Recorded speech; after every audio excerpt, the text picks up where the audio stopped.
Hi guys, welcome to my mini vlog. Today's video guys, tayo po magluluto ng macaroni. Ang ating recipe today's video guys ay recipe ng Arabic food. Pero ito hindi siya sugar, hindi salt siya. Okay? Kasi sa atin pag gumagawa ng macaroni, matamis. Pero ito macaroni na salted.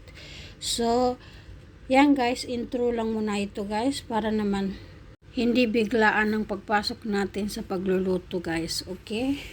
Luto tayo guys ng macaroni. Nalagay ko na pala yung bucket dyan, tapos dalawang bucket ang akin lulutuin. Ayan. Maliliit na macaroni, hindi mahaba. Yung mahaba spaghetti. So yan, nagpapakuluin muna natin siya. Pag kumulo na yan, saka natin iahon.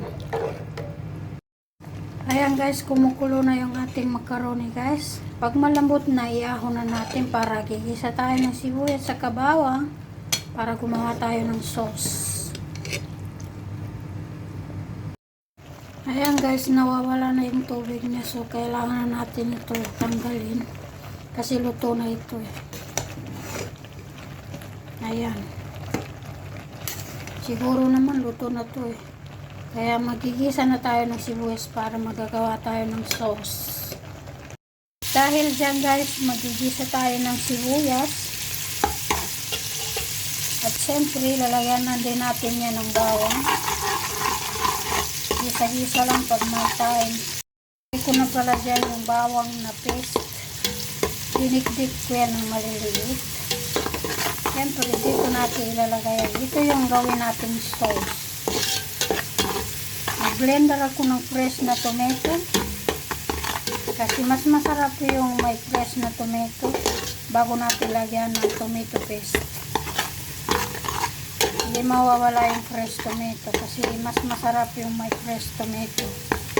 At saka lagyan din ng tomato paste. Dahil ganyan na yung bawang natin sa sibuyas guys, ilagay na natin yung blender natin na tomato fresh. Siyempre, ilalagyan natin yan ng tomato paste. Don't worry. Maglalagay po tayo dyan ng mga ingredients. Ito yung ingredients natin. Black pepper. Ito naman ay kamon.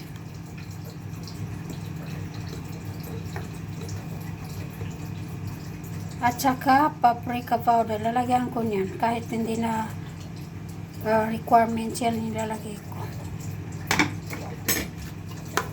Siyempre, imimekos-mekos natin yung minsan. Diba?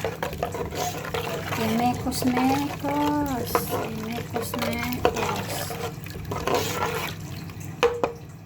Siyempre, hindi mawawala ang ating Maggi cubes.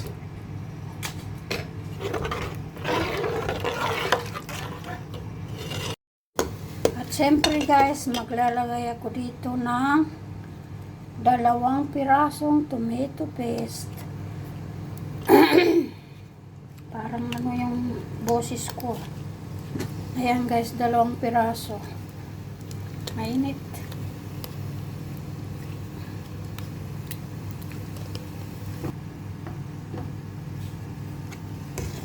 Tapos, imimekos-mekos din natin siya. At siyempre guys, lalagyan natin siya ng salt.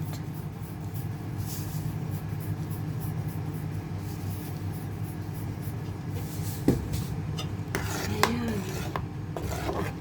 Mekos-mekos lang natin. Walang katapusan ng mekos-mekos. Siyempre, papakuluan natin. Tapos, pag wala na yung tubig niya, saka natin ilalagay yung macaroni natin. Ang ating sauce ay kumukulo-kulo na. Malapit ko na ilagay yung macaroni.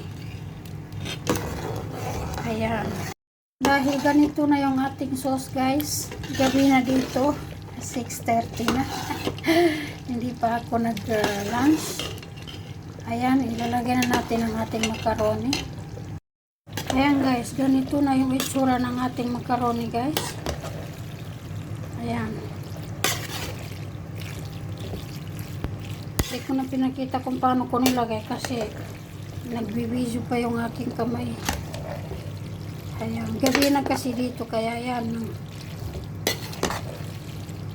Ayan. Good. So ngayon, maghintay muna tayo ng konti para makakain na. Gutom na ang person. Alam niyo dito, minsan naglalunch ako 7 o'clock, 8 o'clock. Pero nag-almusal ako, siyempre. Yan na guys, yung ating macaroni guys, ang finished product natin. Ito po yung chicken. Tapos yan, meron tayong Mountain Dew. Ayan guys, kain po tayo guys. Sana po guys, meron kayong pagkain dyan sa inyong mga table para samahan nyo kami kumain. Ayan, Sprite ang ating soft drinks. So yan guys, kain po tayo guys. Bye bye.